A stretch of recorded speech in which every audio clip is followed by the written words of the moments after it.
Welcome back to Toys on Tap. This week is another incredible week with Motley Miscreations coming on.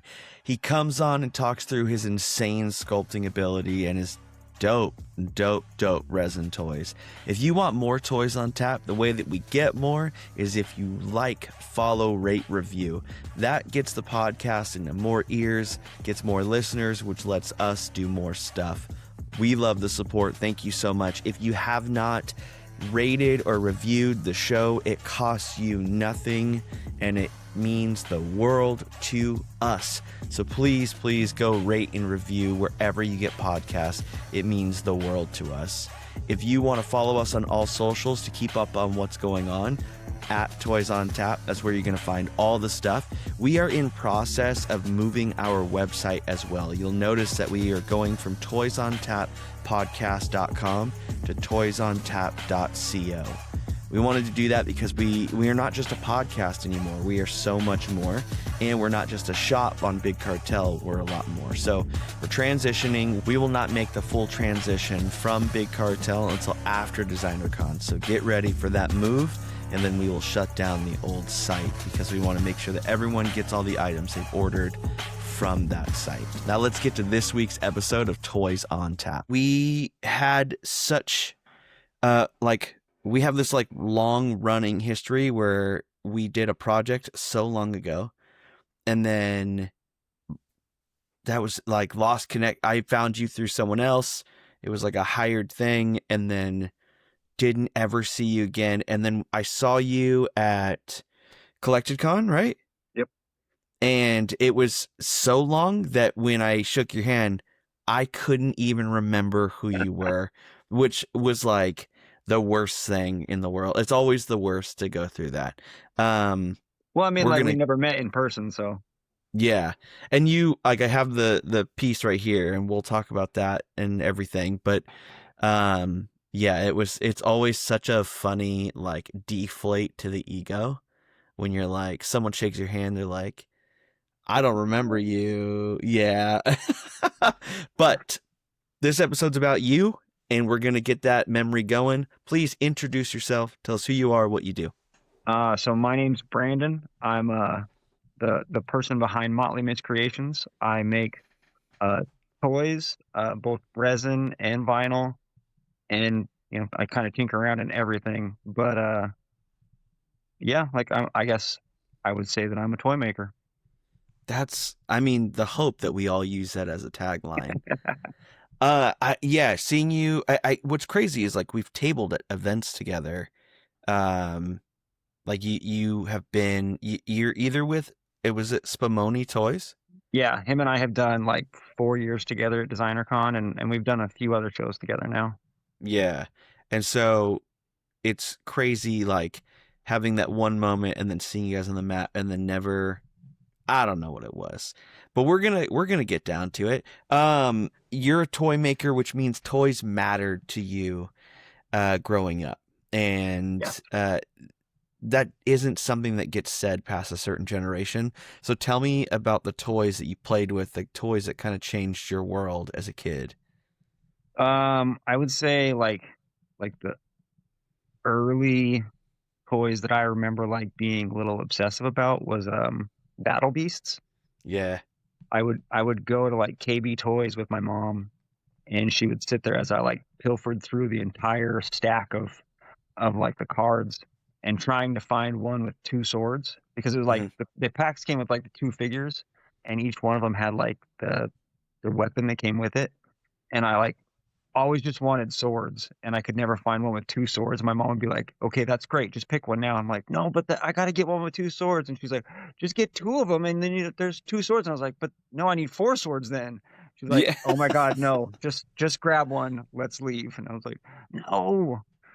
But yeah, that, I'd say, He-Man toys, Ninja Turtles, and then when the first Batman movie came out, I was really big into those toys. Dude, the Batman toys were so sick. They got weird for me as a kid as they started doing weirder and weirder stuff. They were blending the movie, and it seemed like they were blending the show, the cartoon as well.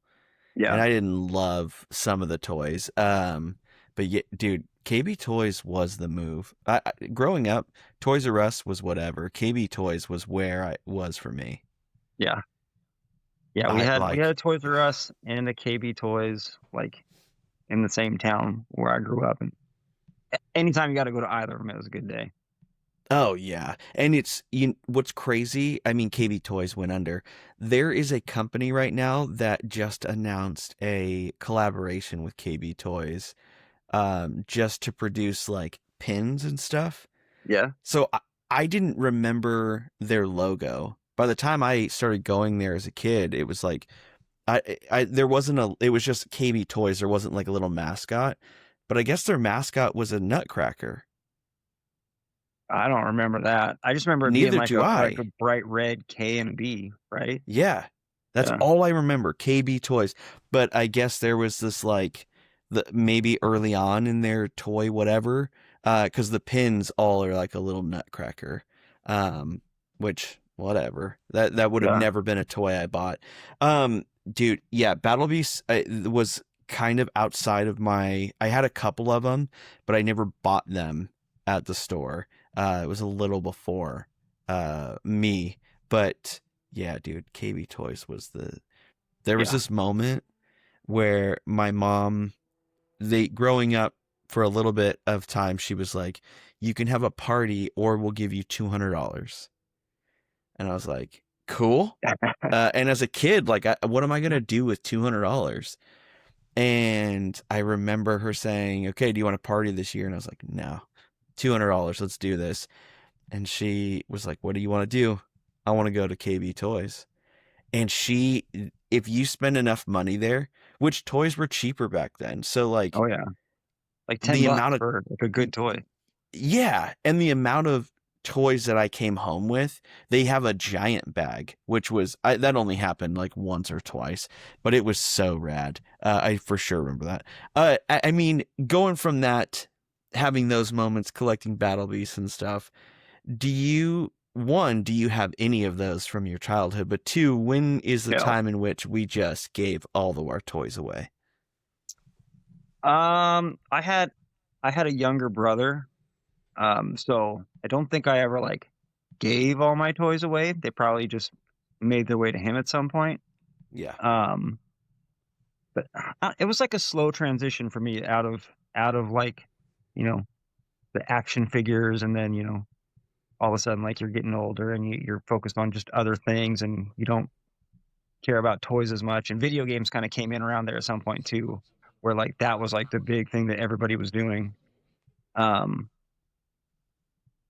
I don't know. I don't have like a specific age that I could tell you, but I know that like when like McFarlane came around, like Mhm. immediately I was like, oh, these are really cool.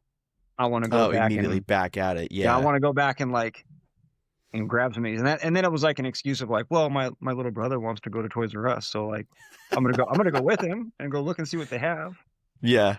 So They're like, Why'd you buy this?" Well, he's uh gonna like it. yeah. Yeah.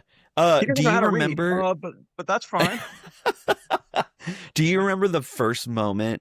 I mean, you grew up in the beginnings of cool video games, and so do you remember the first moment seeing like the first video game for you that you were like, what the hell is that?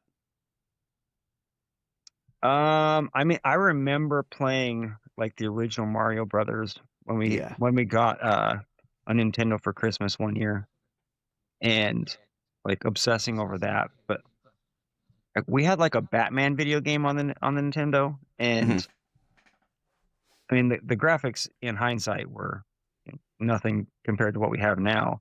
I just Yeah. remember thinking it was like so amazing and realistic, Yeah, back and then it was the top. yeah, yeah.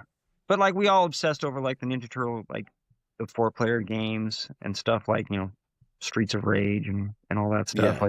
Like we would all like just get together at someone's house and like, rent a video game and just play like crazy. So Dude, like, you know, I Double miss those Dragon, times. Streets of Rage, like we played so much Street Fighter, it's not even funny. Like we What had the like house Yeah. rules of like who you couldn't play and everything. Yeah. I remember those rules where it was like, you can't play this character, or if you play him, you can't use this move. Yeah, You're like, yeah, come on. Yeah. I for sure remember that. That's what I want to do at these, like, the next DesignerCon or whatever. Just have a moment where it's like, everyone, we're going to this hotel room and there's a Super Nintendo in there and we're just gonna rock it. yeah. Or God, just that would like, be.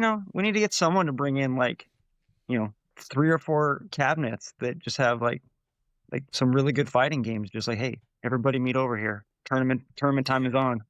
It would be so sick. It would be so. I would leave my table so fast. Or like NBA Jam. Yeah.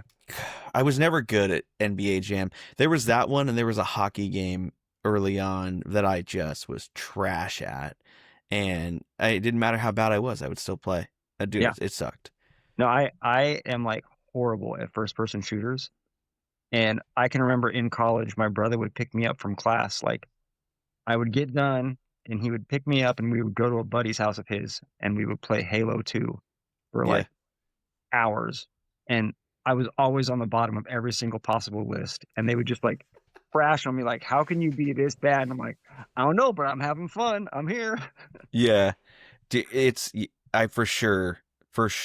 I was always interested more in the, like, cartoon games and Yeah. like the weird, goofy stuff, and so, like, on Sega Genesis, when that came out, it was like Earthworm Jim was the move for me. Yeah. And so when I had friends that came over and they were like, "Let's play Madden anything," no, uninterested. That's Yeah. stupid. It's too complicated. Yeah, I don't need to know how to throw a ball. But have you seen the new gun that Earthworm Jim has? It's pretty dope. Yes. Yes. I mean, with all that too, does art start to, like, enter into your life at some point? Yeah, When so it, like I was, the typical, started with the pencil in my hand and all that nonsense. Like I was drawing all the time. Like it didn't matter like what my, primary focus was at any point in time. I like art was always playing a big role in the background. Like I was obsessed with comic books. Probably like I probably took like a maybe like a 2 or 3 year break between like I don't know, third and fifth grade or something. And then like I was like, oh, that's not as cool anymore. And then Image Comics came out, and I was like, this is all I care about. Take me to the yeah, comic book store like every single day. I want to find whatever these are and get more of them. And that was like a huge uh inspiration for me to like oh man, like I want to be a comic book artist. That's all I want to do. And like I would just sit there and just like copy pages out of the books and stuff. And like I would buy the little books of like how to be a or like how to draw the Marvel way and all that stuff. And like it would tell you like all the stuff to do, and I'd like read and be like, I don't want to do that. yeah. The Like it's how to like you have to draw. go and like introduce yourself to people. I was like, maybe I don't want to be a comic book artist. Yeah. The how to draw stuff, I hated those books because it was like early on, even so 90s, like X-Men, you got the jagged muscles, there's so many muscles, they got pockets everywhere, all kinds of stuff happening. And even as a kid, I was like, this is not what I want to draw. Like, this is I don't crazy. know. Like for me, like that tickled some like reptilian part of my brain, and I was just like, I don't know what this is. Give me more of it. Yeah. I want all of it. It was kind of like the Arnold Schwarzenegger movies of comic books. Like it was Yeah. just dumb. Uh, like in hindsight, it maybe wasn't like it might have been deeper than what I thought at the time, but it was just like a you know male power fantasy that like 10-year-old or whatever, however old I was like, this is the coolest shit I've ever seen. Yeah. So I mean, 90s, early 2000s, Marvel's not doing super well. And yeah, so it's like, well, if we would have known that as a kid, I would have spent so much more money buying comics to, like, help the company. That's so crazy. That's the, does that mean you then went through, like, the typical art stuff at school? Or did you, like, keep this as, like, a hidden thing that we did? no, like I was drawing always. Like all my friends knew me as the art kid. Like a really good buddy of mine, we would get together on the weekends and like draw our comic book that like we never actually drew a single page. We would just draw a character that like we designed and thought was really cool. Yeah. Um, but like when it came down to like, okay, we gotta like write the story and like draw out the pages, it was like, I'm not gonna do that. Like I just want to Yeah. draw cool poses and draw the character and that stuff. I Uh, mean, turnarounds were already hard enough as it is. oh yeah, And so doing a full page, come on. yeah. Like I can't do a narrative. I'm 11. Yeah, that's wild. That's so wild. As we continue, art keeps going. Do you go to college for art or graphic design or something in that field? I did. So Yeah. I went to school. Right out of high school, I went to one of the art institutes, and I didn't last there very long. Like it just wasn't like whatever it was about that. Like it just didn't work for me. And then like the next year, I went to a state college. I wasn't really sure what I was going to go for, but I still was pretty sure it was going to be art related. Hmm. And I ended up in the fine arts program, and like I just focused on drawing and painting, and I had a couple sculpture classes with who like, what turned out to be my favorite teacher there. And like he was just like he was hard to impress, but he was also really fair and Hmm. like honest with you. um Whereas like I felt like a lot of the other teachers in like a fine arts program were really focused on things that weren't going to help you be a better artist. It was just like, here, think weird ways and outside of the box, and draw with your blood on paper to you know, do some Yeah. kind of social message. And I was like, I'm not interested in that stuff. Like I just want to be a better artist. So Yeah. that was kind of like my focus. Like I just did a lot of figure drawing and painting and all that stuff, and like the sculpture stuff that I did, I really really enjoyed. I mean, to have a school where you're able to do that kind of stuff and focus in is wild. I like going. It seems like you had more fun with art at the state school than you did the actual art school, Yeah, yeah. which Like sucks. Like that should never be that way. I mean, like the art institutes are not. They're kind of like they're pretty well known as they're not in business anymore, but they Hmm. were just like for profit. Like they're not really uh I don't know, like well thought of schools. So like once I kind of got into like the fine arts program and I was able to guide what it was I was wanting to do, like especially with like where it was I wanted to end up, it was just more open ended and like let me kind of focus in on the things that I thought mattered. Yeah. I mean, yeah. If I could go back, college would definitely be different. It would be art based for sure for me. Because there's I'll never have a moment like that in my life where I'll have all these creatives around me. We're all doing art together to pass a class. So we're like gleaning and learning and stuff. Like that doesn't, I should have taken advantage of it back then. Yeah. I mean, like it's tricky because like depending on the program that you end up in, like a lot of them think the way that the teachers do. And so Mm, you get a lot of the people that like, why would you want to draw comic book stuff? Why would you want to go into like commercial illustration? And it was kind of like looked down upon. And like you just didn't get people that were really focused or cared about learning like the actual fundamentals of art. Um, but there was a handful of us that like we banded together and like, did all those things. But I think it's more, at least in my experience in my life, it's been more important to kind of like form that core of people that you can use as your uh I don't know, like you're just your people to bounce ideas off of and show them what you're working on, and you know trust them to give you honest advice and critiques, and do the same for them, and you end up using that as a tool to like fuel your improvement and efforts and all that. yeah. Were you able to jump right into a career in the art field right after school? I started doing like freelance illustration work while I was in school. Um and I did that. I continued out of school for a little while. Um just like sci-fi fantasy illustration work. And then I ended up getting a job because like my goal at the time was to get into video games. Mm, Um and I ended up getting a job in like casino-based games, Okay. and I had to move to Oklahoma for that, which Ooh. didn't love being in Oklahoma. So my wife and I moved for about a year, and like the year was up. We had like promised ourselves we'd do a year, and when the year got up, we were like, yeah, we don't want to do this. Like we're gonna go home, and we came back home, and like I kept working for them for a little while after I had been home. Um, but I had already had contacts from like freelance work, uh, doing work in like proper video games at that point. So I was working for a few different studios doing that stuff by the time I left the casino stuff. Yeah. Any video games we would know? Uh, it's weird because like I worked for a couple different outsourcing studios, Hmm. so I've worked on a ton of different stuff. Um, and the stupid thing is like, you know, 15 years, whatever it is, I worked in video games.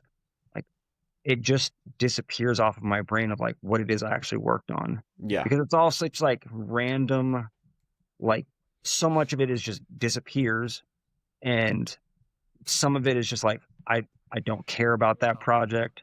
Like I worked on stuff for Disney, I worked on stuff for Facebook, I worked on stuff for Microsoft, I worked on stuff for, you know, a ridiculous number of like companies that you would recognize, but I don't know that there's like games that I could be like, oh yeah, I worked on this thing, Yeah. and you would recognize that. Like I worked on, you know, metaverse stuff for a few years. That Hey, let's pause right there. We have a Yearman Kickstarter coming up. I know you've seen us. We've been doing press and PR and all kinds of stuff with everyone that we know and posting about it and all kinds of stuff. We are so excited about this Yearman Kickstarter. We're finishing up all the details. You can go to the pre-launch page and hit notify for launch. We have 80 plus people on there ready to get notified, but we want you. We want more because we think that Yearman is a toy that illustrates that toys matter. You can hear all about the background on different things that we've done with Ryan, and you can hear about the collaboration between Toys on Tap and Depressed Monsters by following us on Instagram. Now let's get back to the show. maybe somebody would recognize. I don't know. There Um, was a friend of mine early on that was working on video games, and he had said something while we were playing a game, and he was like, I did that. And we like paused the game. We were like, what? And he goes, that grass, how it moves? That was me. And it was like, dude, I wouldn't you're, claim, like, that's yeah, crazy. yeah, you're famous. No, like I remember like when the you know, the Kinect stuff for Xbox came out. Oh, yeah. Like there was some game. It was like I think it shipped with the Kinect, and like you went on like I don't even know, like because there's stuff, a bunch of stuff I just never played. It was like some tree that I made. It was like, cool, I made that tree that goes in the game, and people are like, neat, like, and Like, it's like, which tree? yeah, it's You're like it's like, one of those things that like yeah. you end up doing a bunch of that stuff that like it just disappears off the back of your brain. That yeah, I guess I did that, but who cares? Yeah. I mean, you still have the love for toys because McFarlane came out and you were still into that. Go through school, work in the industry and stuff, and moving back and forth. Are you bringing toys with you? Are they slowly like creeping along? No, like I Okay. like was totally oblivious to the whole art toy thing. Okay. Um, like I was just busy doing, you know, my working in video games and doing illustration work on the side, and like just doing that. And I got this idea to start making um toys, I guess, but like I was intending them to be for like kids my son's age at the time. And it was just like all these different like robots that would like piece together with magnets and stuff. Hmm. And like the whole idea of it was like you could just swap all the parts in and out from each toy. And it was just like I really enjoyed doing it, but there was just not really any interest in it. And I was but like trying to like figure out that whole world was what introduced me to the art toys. And it's like as I discovered those, it was like, oh, this is really cool.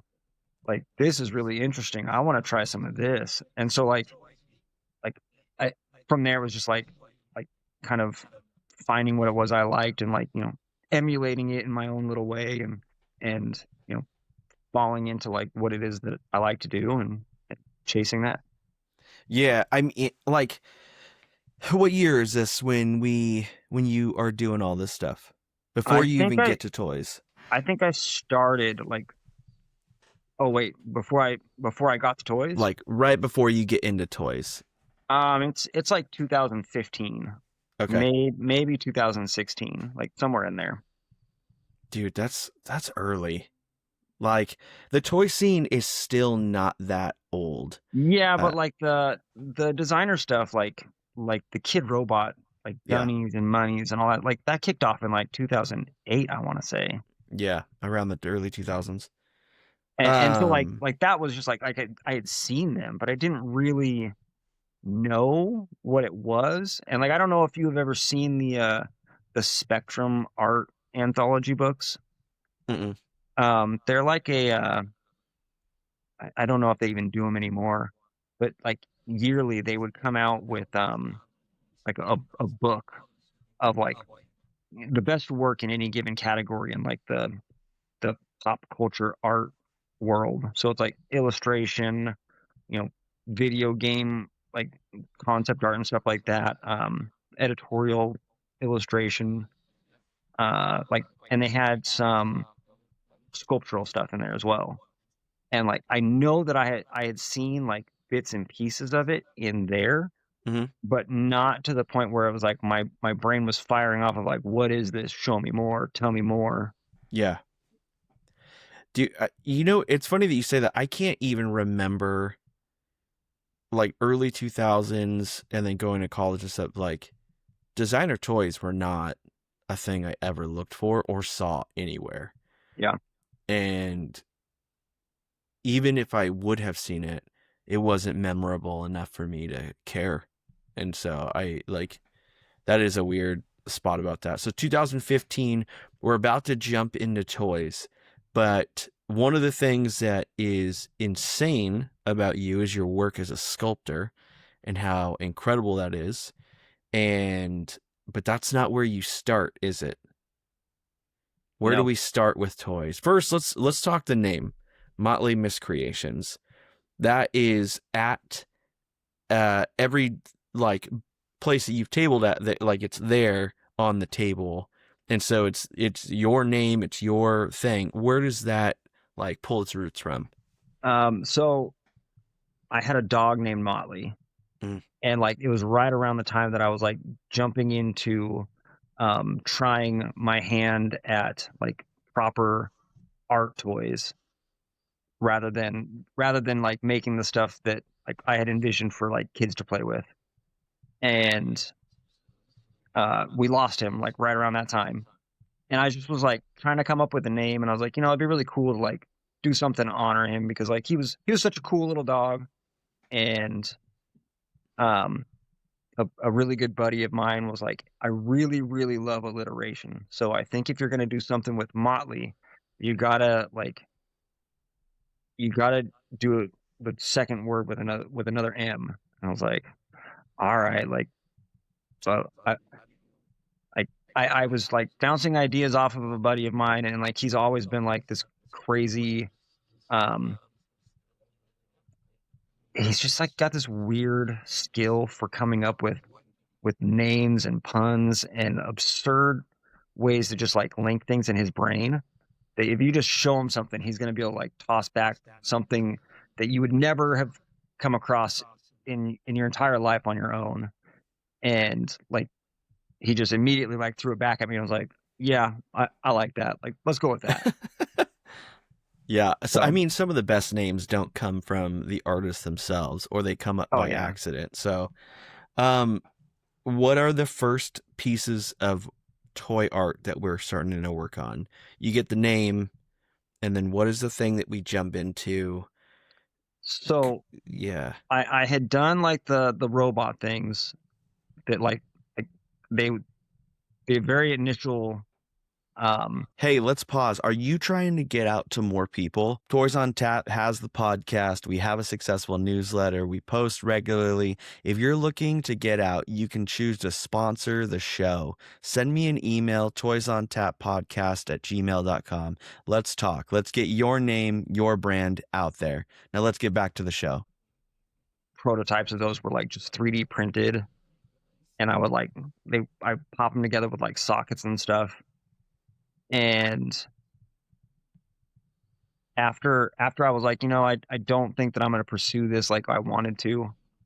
I basically was like, I had seen the Dunny, and I was like, I don't know what that is. I didn't even know what Kid Robot was, but I was like, the shape language is really cool. I want to try something like that. And I made something that was like super inspired by a Dunny. And it was like same form factor, same, proportions and everything, but I made it like creepy. And it was like this weird, like, it was almost kind of like the Frank bunny from Donnie Darko. It was like a faceplate kind of like pasted on the front of it. And like that was like the first thing that I did.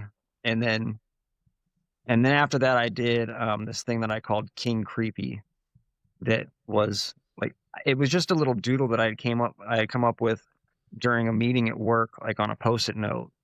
And like I just like super quick doodle, and then like during lunches and stuff I would just work on sculpting it to how I wanted it to be, and it came together pretty quickly. And like I really enjoyed how that came together, and like that's kind of like where I started to get reaction, I guess, from collectors. Like they saw it and was like, I don't know what this is, but it's cool and I want one. So like that's kind of like the very, very early beginnings of like doing what it is I do now. When you talk about sculpting, is this by hand, or have you entered the digital No. sculpt? Yeah, it's all like Okay. ZBrush and 3D Coat and software like that. Okay, so that was one of the first things that you started. No, I mean, like I had been doing like working in 3D software for a while for work. Okay. And like not really significantly, because like I was working as like a concept artist, so like drawing stuff for work.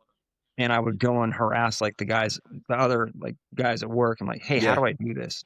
How do I do this? Like I'm trying to do this thing, like I run into this problem. I broke this, can help me fix it. Like it was just constantly like back and forth, like obviously like not during my work day, but like, as I was trying to figure it out, and like I knew that I had a source of knowledge that could tell me like what I was screwing up. I would do that, and they would help me, and kind of from there, like once I figured it all out to a degree, like I actually transitioned to doing that for like my regular job too. So that was kind of neat. I mean, dude, that's the way. So I'm currently learning digital sculpting, and that's the way that I feel like I'm going to learn best. If I just do something, I'm like, wait, I screwed this up. Someone please help me. Yeah. I have to break it until the point where I can like figure out how it is I broke it. Yeah. Like that's just the way I learn. Like I have to screw up a lot and then go, okay, like this is how I screwed up and this is how I fixed it. And like I got to touch the fire. Like, okay, yeah, the oven is hot. I learned that lesson on my own. The only videos I've watched on like teach me how to do this are videos that are like, these are all the tools and how they work. Yeah. I can't watch a video that tells me like, this is what we're going to sculpt today. I need to just go with it and break everything. I was also the kid that like would never make what was actually on the Lego box. Yeah. Like, I would go buy like all the things, like, oh, that's a really cool Lego set. I'm never making the thing on the box. I'm just like, I open up, check all the parts. Cool. Like, what can we make with this? Yeah. There's a guy that buys Lego sets, and no matter what the Lego set is, he builds the Millennium Falcon. That is amazing. All the way from those like little baggy sets to like massive set, he just keeps building, and it's really funny to see. You said that people were interested in these things 2015ish, 2016ish, somewhere around Yeah. there. That's real early Instagram. Instagram's like 2012ish, and usually from what I can see, the toy community was mostly on blogs and forums and those things before fully moving to social media and all that stuff. And so, where are you posting your work for people to see and like get So there, into? I had discovered Instagram by Yeah. that time. Like I was never using it for, like, I wasn't the right age to be, at least in my mind, to be using it for uh the intended purpose back when it was like, first came around. Like, Yeah. I wasn't posting selfies. I wasn't taking pictures of whatever was going on in my world and posting them online. Um, but I had discovered that, like, hey, there's this huge community of people that care about toys, and like I started an Instagram account and like use that really to like discover everything. And I actually discovered the blogs from Instagram. Cool. Um, so that was like a cool little way to like find out everything and like kind of like go the reverse way of, you know of browsing the internet, I guess. Yeah. I mean, what's crazy is most of those blogs and forums are still up. Yeah. I don't know who's maintaining, but there is these forums from like 2014 where people are talking about early toys and Yeah, all kinds of stuff. I used to visit it Rebel pretty Scum is one. No, It's Skullbrain is another. well, I wanted to say Skull Candy, but I was like, that doesn't sound right. Yeah. Skullbrain. I used to And go to then Skullbrain quite a bit. like I would have never the internet just feels like it was so dead for me for so long. Like when I was younger, it was E-Bombs World and that kind of stuff. And then Yeah, YouTube came out and it was kind of that. But then like I just didn't have an interest in it was like I want to download stuff. So like LimeWire became my yeah. and then moving into like Stumble Upon and 4chan, that was kind of the next. But going on forums all the time and doing stuff, just there was a dead space for me where I didn't do that. It's, I've never really enjoyed participating. Yeah. Like I don't want to have to I don't want to have to form an opinion, I guess. Like, you know what I mean? Like you go, and if you participate, like you're expected to take a side on whatever topic is being discussed, and like that's just the Yeah. nature of online discussion. Is we're all going to discuss a thing and pick a side, and like if you can't uh back up whatever it is you think, like we're going to tear you down. And I'm like, this sounds miserable. I don't want to participate in this community. This is the So current I state like of social I'm media now. yeah, I mean, I'm happy to read all of it, but I don't want to have to like jump in and be like, this is the way of if you don't think this, you're stupid. Yeah. Like I can't do that. Like I'm happy to listen to like whatever it is people want to say. I mean, not whatever, but like I'm just like I'd like to think that like I'm most willing to change my mind with the right evidence at any given time. Okay.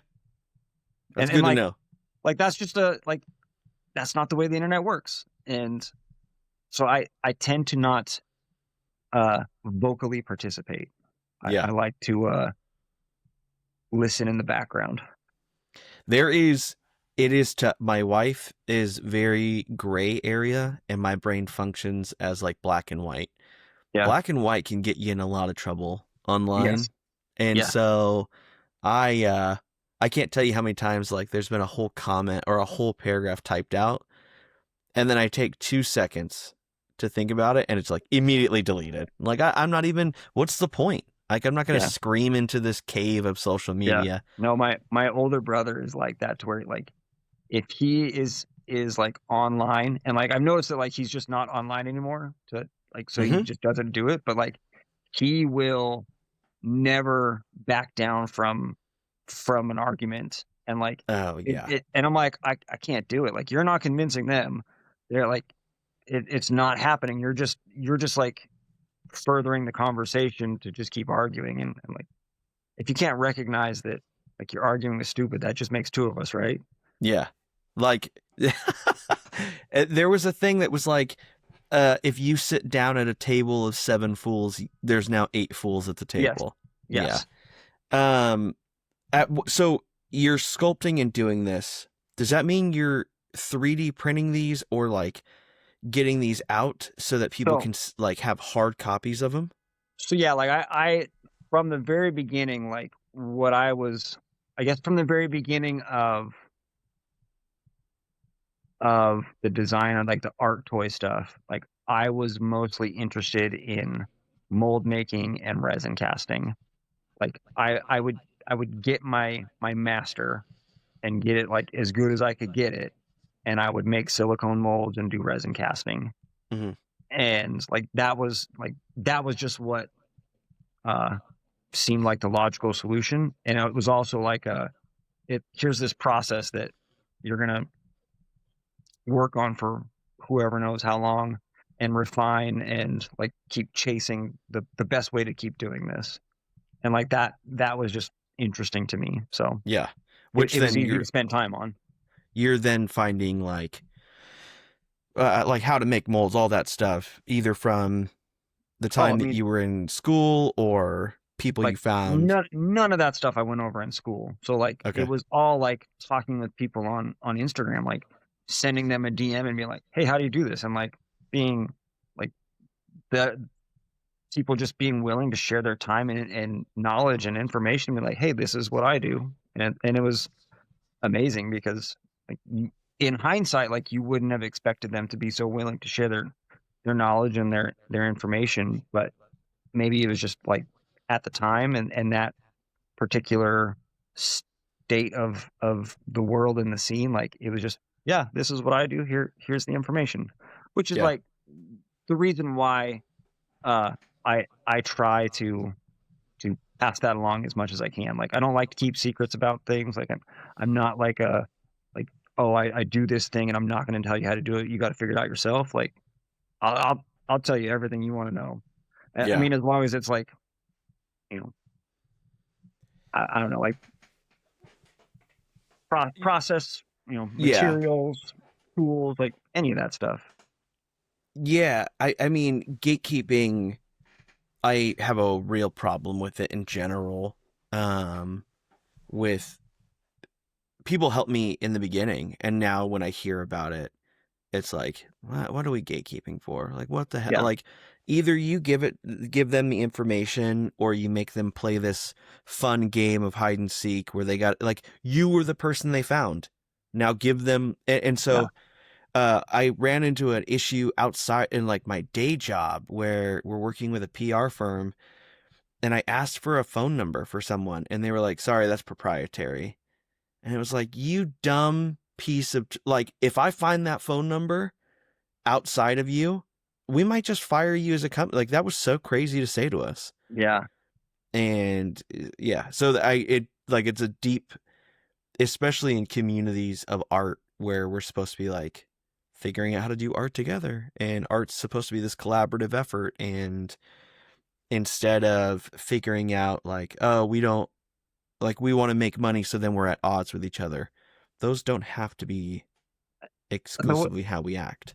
the way I look at it is like, it doesn't matter how many of these processes you break down and Right. show people how to do or any of that stuff, because the reality is the vast majority of people that are going to explore this stuff are going to go, holy shit, that's really hard. Yeah. I don't want to do that again. Oh, Like yeah. once they go, I have to sand these things for how long? Or like I have to like do physical manual things on every single step of the process. Like I'm gonna do that once and then never do it again because it's tedious and monotonous and it's just not worth the effort. Like there's very little about uh the processes that it takes to make any kind of toy that is uh luxurious and like Yeah. it's just like, hey, you're gonna get dusty, your back's gonna hurt, like you're gonna be standing up a long time, you're gonna be hunched over, like it's gonna be miserable. And if like the chances are like you're gonna start out and nobody's gonna give a shit about the first things you make, and you're gonna have spent all that time going like, man, this is really hard. I spent a lot of money on the materials. I'm doing all these things, and like if you don't really, really, really love it and care about it, and like are willing to just flop through the early parts of like trying to figure it out, you're not going to stick around anyways. So like it doesn't matter Yeah. like that I tell you how to do all the things. You have to really, really, really want to do this in order to stick with it. Yeah, I mean, even handing someone factory information, it happened earlier this week where they were like, "Oh, we want to make a toy. Do you have a factory?" They got a quote and they were like, "We're not going to do that." "Oh, you found out that making a toy sometimes sucks? It's good that you found out. That's crazy." Yeah. Yeah, that is a crazy thing. So you start sculpting and you're in this and you're in the midst of all this stuff. You're posting it. You have the name. You're actually like making toys and stuff. When do we get to the point where people start hiring you in the toy community to sculpt? Because around that time, somewhere in there, I show up on the scene. It's maybe in like 2019-ish, I would say. Like at Okay. that point, like I've got a pretty good idea of what it is I'm doing. Um, like I've worked out the kinks in my process as far as sculpting goes.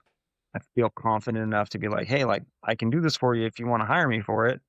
Mhm. And it's just, I guess it's just one of those things that like every now and then someone's just going to message you and be like, hey, I see that you can do, you know, thing X, Y, and Z. Can I pay you to do it for me? Yeah. And, you know, every so often you go, sure, why not? Because like the reality is like doing any of that stuff for someone else means you lose time to do it for yourself. So you're constantly weighing like the pros and cons of like, do I want to take on that project for someone else? Or do I want to just use the effort to work on my own thing? And it's one of those things that like you got to do it by feel, and sometimes you say yes and sometimes you say no, and sometimes it works and sometimes it doesn't. Yeah.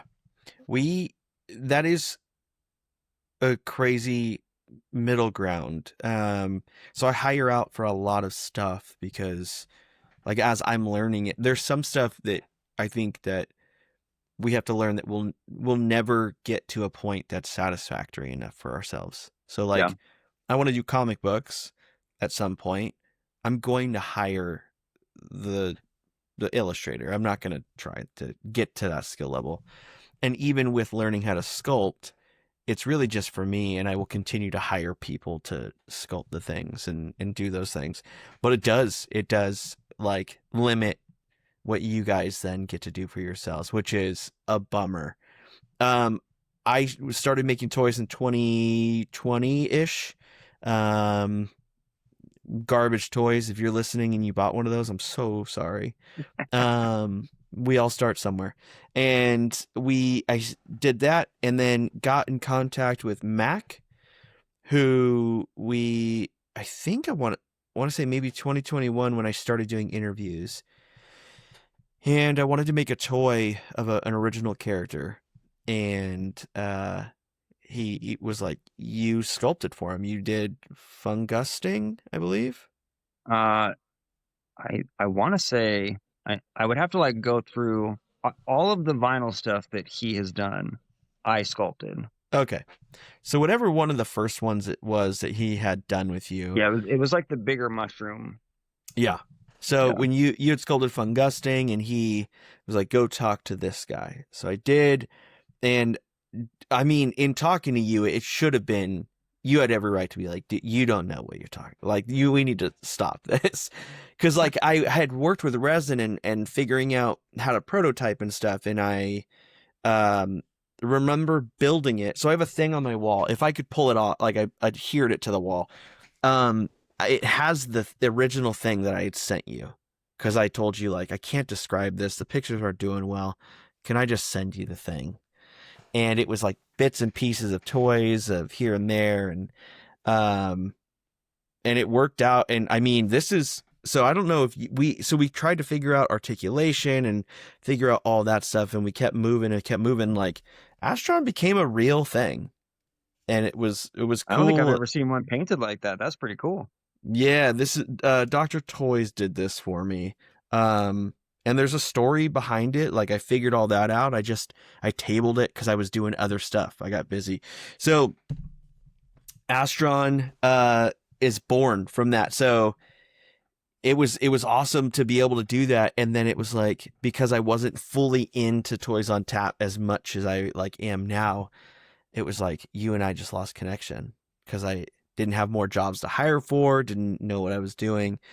And so how many of these, like, as people hire you and do this, does that kind of take up the majority of what you do now? Like you get to do your stuff a little No. bit.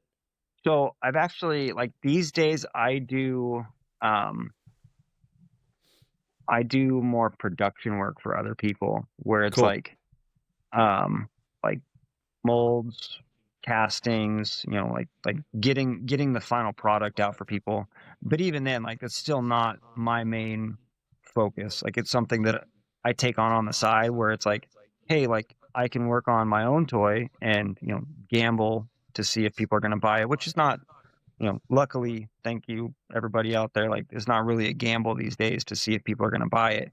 But at the Yeah. same time, it's like hey, if someone wants to pay me to make 100 of this thing, and this is the price per piece, like, that's just guaranteed money as soon as I finish the work. Yeah. So it's one of those things that it's you just look at your bank account and go, what do I want to do today? Like, okay, like, Yeah. That is, there is moments where people like, they're like, oh, because now we've progressed, and like Yucko Toys, the company in which I had that was working with you, is no more. yeah. We've like solely gone under Toys on Tap, and I now help people make toys and stuff. And so I think about that when they're like, let's make this toy together. You want to make this? And I got to look at the bank account, and it's like, is this going to go up or down for me? Because I don't Yeah. want it to go the other way.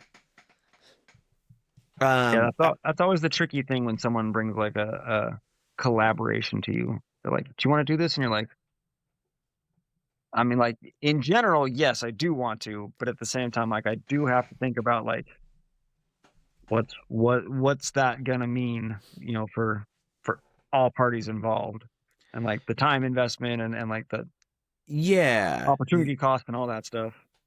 it is in doing it there, we've had to put things in line of like, not only does the toy have to be good and well received and a list of other things, but the artist also has to be like posting regularly on Instagram, like out there, possibly tabling, like all these things. So I for sure understand that. So take me to, you have this company, you're sculpting, you're making all those things. When's the first event that you table at then? So I was doing like comic conventions, uh doing like 2D print, Mm-hmm. um probably starting in 2014 maybe. And it was like, I think I just started bringing that stuff with me at a certain point. So I assume it was like a Rose City Comic Con or a Seattle Comic Con, or one of those, because those were the ones that I was doing at the time. I guess Emerald City, not Seattle. Um, but like the very first uh like actual proper toy convention that I went to was DesignerCon, and it was the very last year it was in Pasadena. 2018-ish. Yeah. So that was Right. like the first year that I did that, and it was horrible. Uh, like, nobody bought anything from me. I was stuck behind a like a pillar behind a curtain at the very end of like one of the halls, and not even like the main building. So it was like just insult on top of injury, and uh, it still didn't dampen my spirit because it was so cool, and just wandering around and seeing everything was like so amazing that I was like, I I don't care. Like, this is so amazing. Yeah. I only want to chase this even harder now. Which is So, amazing.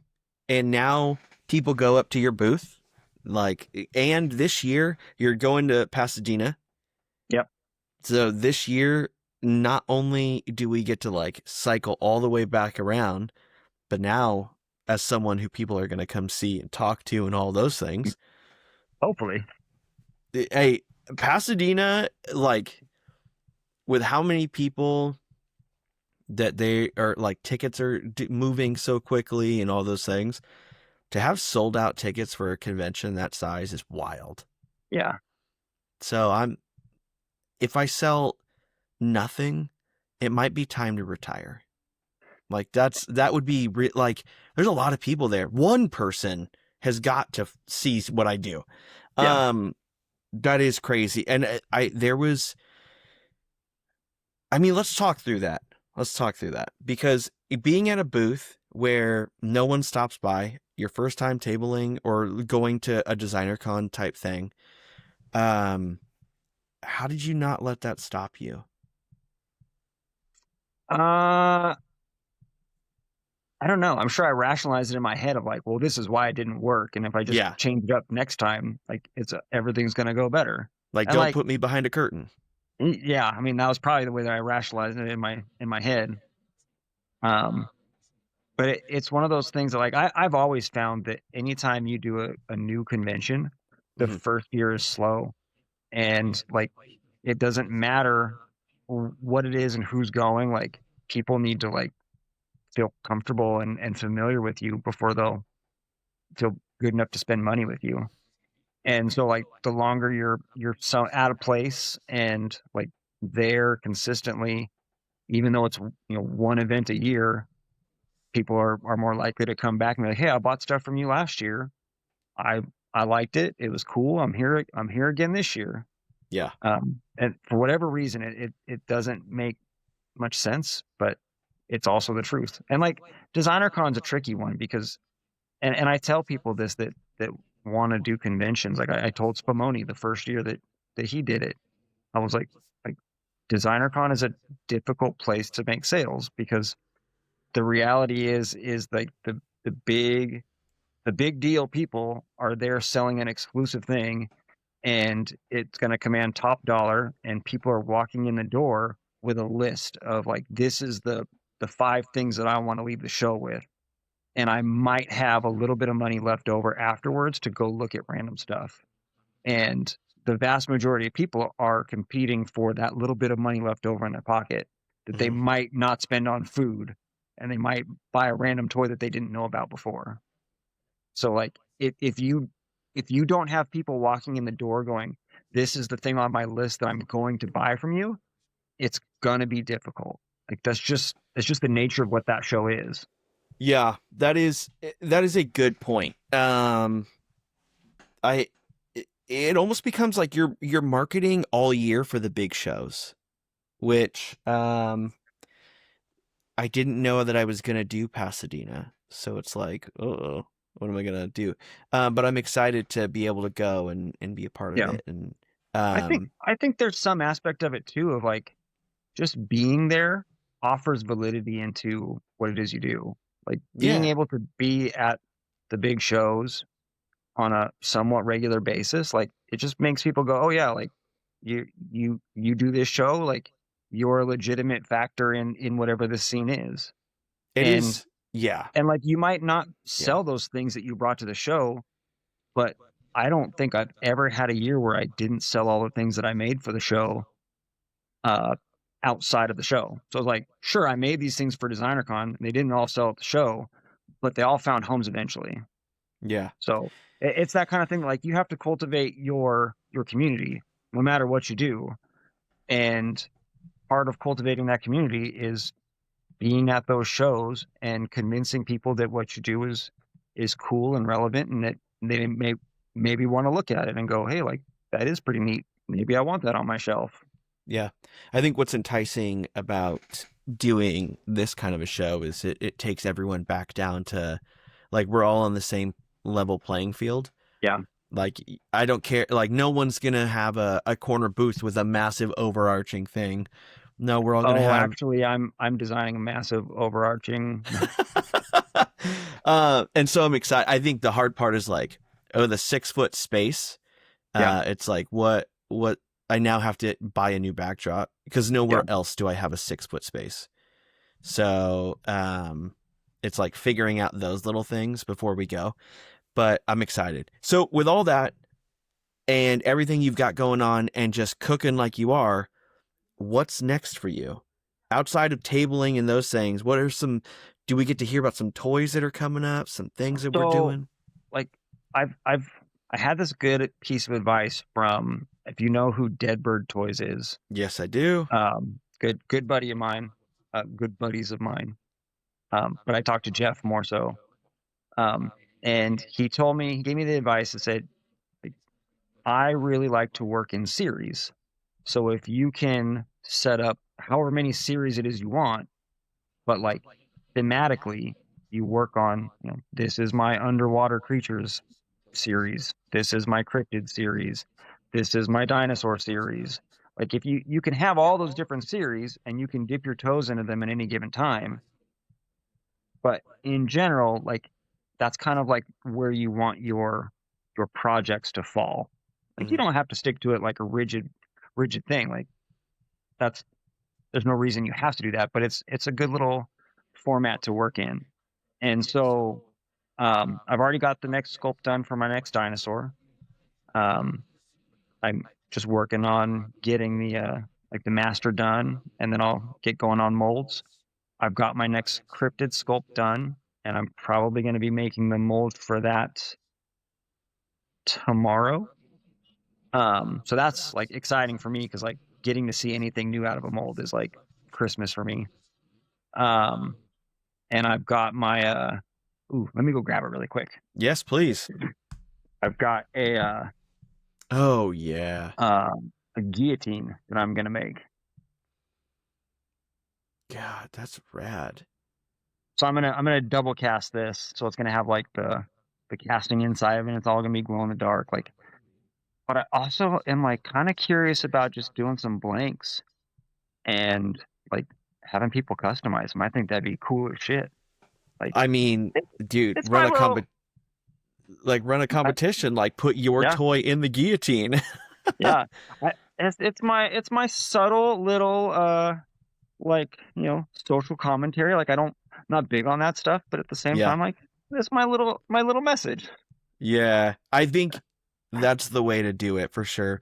I think the outspoken people, though I think there's a place for that, you Yeah, I mean we ostracize. need we need those outspoken people, but that's just not me. Like Yeah. I'm gonna keep my voice small and stay in my lane and have my little fun where I can. And but like I think that's gonna be like a really fun piece to do, Hmm. and like just making some gnarly like blood red, like black, like just some creepy, Heck creepy yeah. versions of that is gonna be really neat. It is cool to see, like, what's crazy is it started out as us interviewing a lot of resin artists, but as this, like, we've grown and as the scene has grown and we kind of are traversing all the different parts of it, I don't have resin artists on that often anymore. Um, it seems like there's less and less resin artists actually, and or I just can't get to them. I mean, I think what I see more is people that are wanting to do 3D printing Hmm. rather than like casting. And Yeah. I don't want to talk bad on anybody's process or anything. I just like I've done a little bit of research into because I saw those those Mimaki 3D printers at the last DesignerCon, Hmm. and they're like crazy full color printers that can do like transparent and everything. So like they spit out like the most amazing finished product that all you got to do is like wash up the support material and it's good to go. Yeah. But they're not archival media. Mm-mm. And so like if you're going to sell them for a premium price and they're going to degrade in 5 or 10 years, like that's not like to me that's a problem. And like Yeah. printer resin is kind of the same way. Like, it's not really meant to last indefinitely, like like proper urethane resin would. Yeah. And I mean, I obviously, use like, it. we know how long vinyl can last since we have, like, old Godzilla toys that are, still kicking. Yeah. I use 3D printers a lot when we're prototyping, and that Yeah, it's I make very my masters out of 3D prints. yeah. Like, there's absolutely a use for them, but for me personally, like, I'm not interested in making a 3D print as a final product. It Yeah. just I don't trust it.